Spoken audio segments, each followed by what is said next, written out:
Ayan oh. So itong Quirino Highway ay 80% motorsiklo. Ang dami oh. Grabe oh. 80% motorsiklo, 5% bus, 3% jeep na nandito ngayon ha. Alright. Check. Hindi na ako nakapagbura sa aking memory card. So we're now here in EDSA. Excuse me, ang bagal.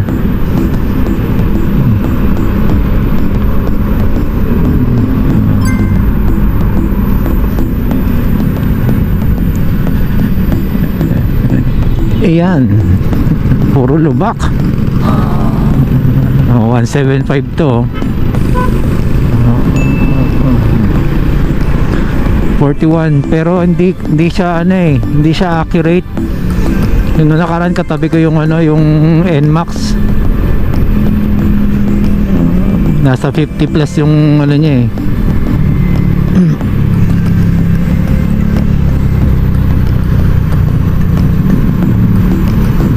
Bayan, ganito na pala pag humahataw ko.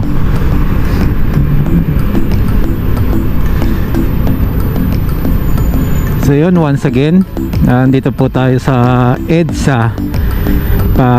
Quezon Ave po yan, sa baba Quezon Avenue. Pagka dumiretso po tayo sa flyover papuntang Balintawak. So ayan, clear.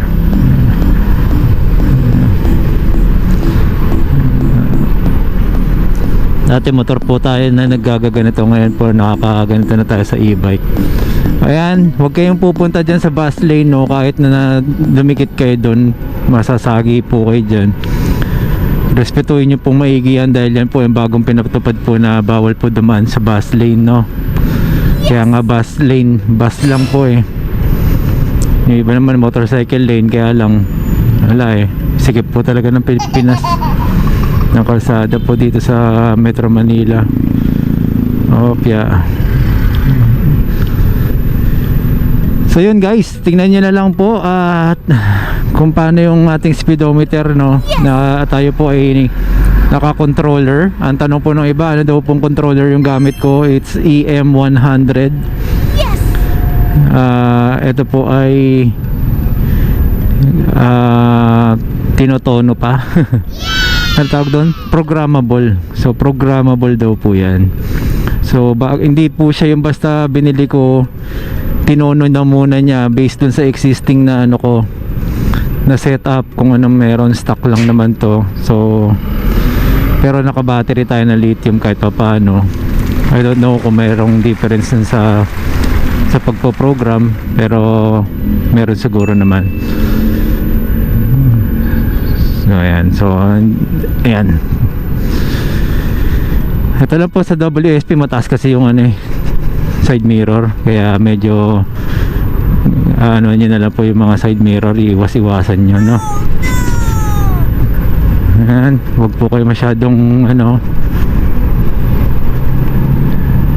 kung mapapansin nyo po, kasi yung iba ang alam yung ginagamit talaga kamay no.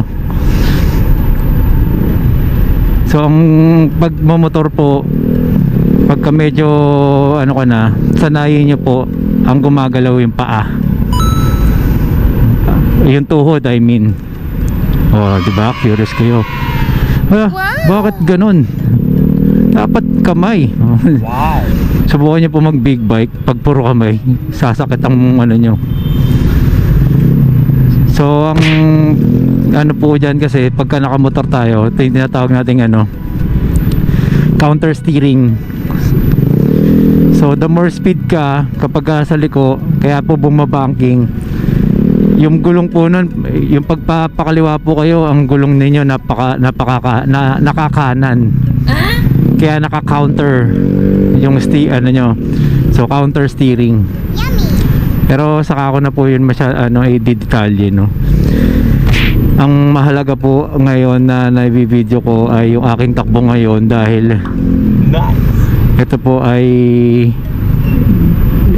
bago lang sa atin yung controller. So ilang araw ko na ba gamit?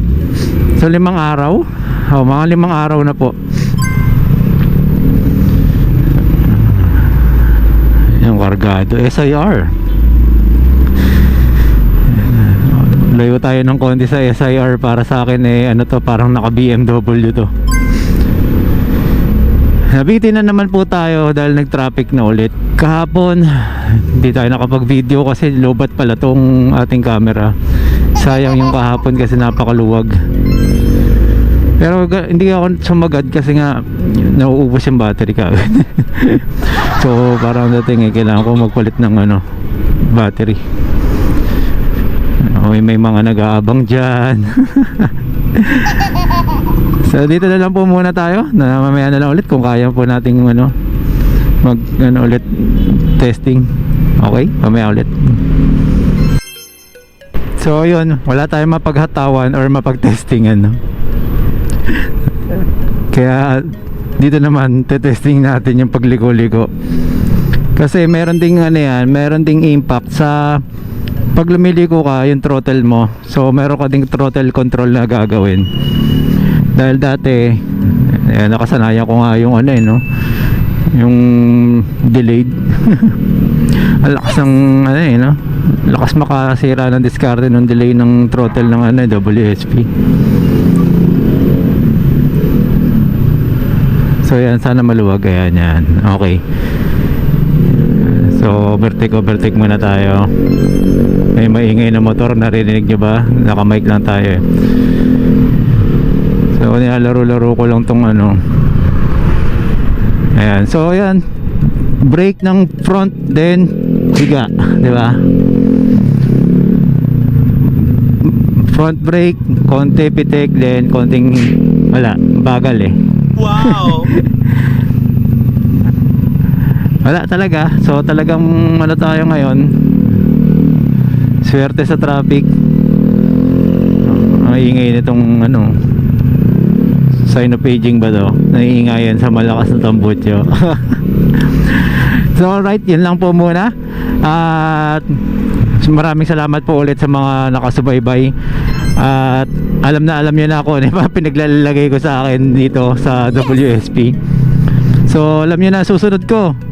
Hulaan nyo anong gagawin ko susunod dahil nakakabitin no? So ayan, testing dito tayo. Okay.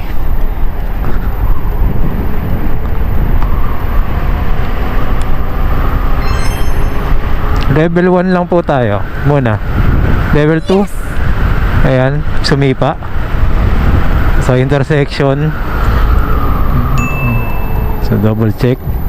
Ayan, tama-tama meron tayong kasabay na motor. So level 2. Level 3 natin.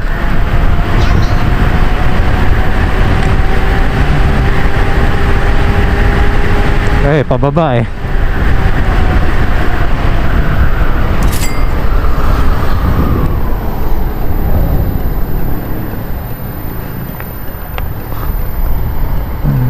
Okay, so nagdedire-diretso naman siya, kaya lang umukonsumo talaga ng baterya kaagad, which is normal.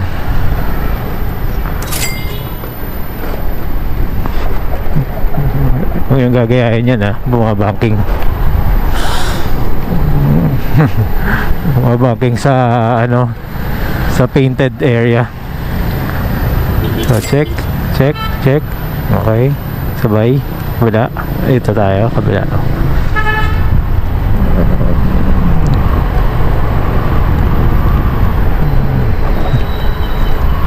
So pumitik lang tayo ng level 3. 78 volts pa rin siya. Kanina 78 pa rin naman ng pagdating natin. Dahil 1 kilometer pa lang naman yun.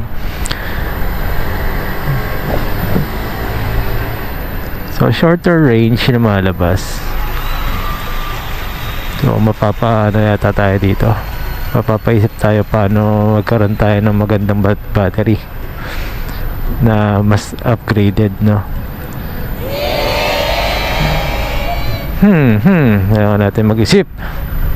Oh my God. Subukan nyo sa ano yan, sa stock na gulong to yung mga ganyan. Pasok. Mukhang gumigimik na yung mga tao ah.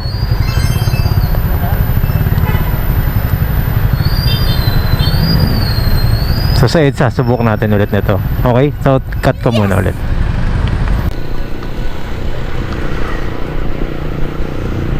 Ayan.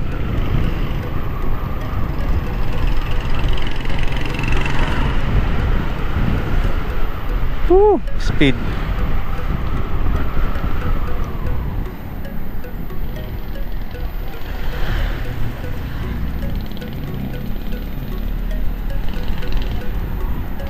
May usok tong ano kotse ah.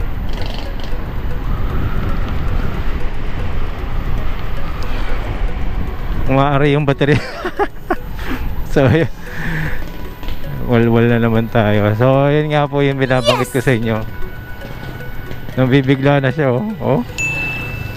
Pagka medyo nasagad natin to, bawal bumitaw dito. So yun lang po muna guys. Maraming salamat.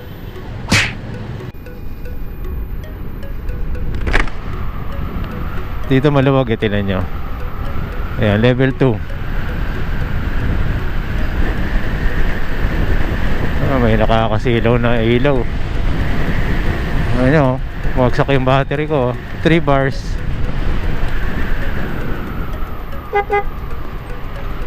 Ayan, hataw tayo ng konti.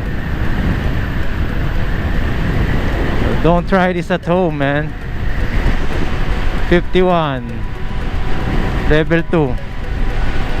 53.